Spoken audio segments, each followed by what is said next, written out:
So, this is the site plan. So this is the extent of our land. This is the little thatched cottage. These are the two current standing buildings. So that was sort of the starting point. I think what I did to begin with was a very simple drawing, a very simple design that I didn't really want to build, but I needed to find out where the planners stood.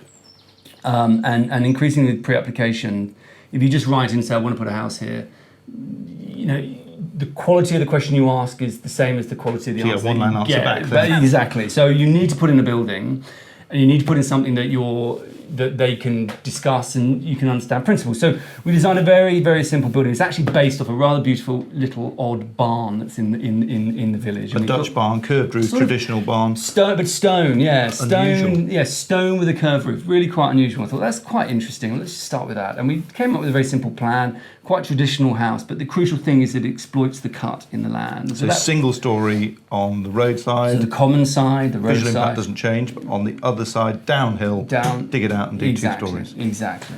So we then got 4 pages of pre-app response, which said we won't support it for these reasons. And the main one was around the fact that it's a separate house. And we were like, it's not a separate house. We're not asking for a separate house. It's an extension of the current arrangement of a house here and some buildings here. And they felt that it wasn't that. So that was one of the things we had to do.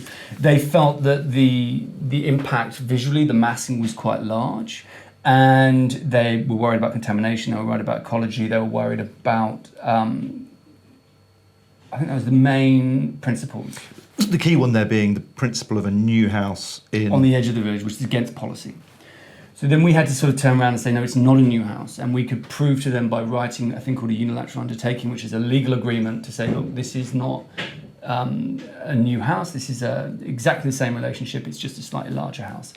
Having got that, we also got feedback from the conservation officer who was concerned about the blankness of the facade and the form. And I accept that. It's fine. It was a very... set it up as a straw man, really, to be knocked down and wanting to just draw them out so you can see what you're up against. What we're up against. So then we sort of went, fine.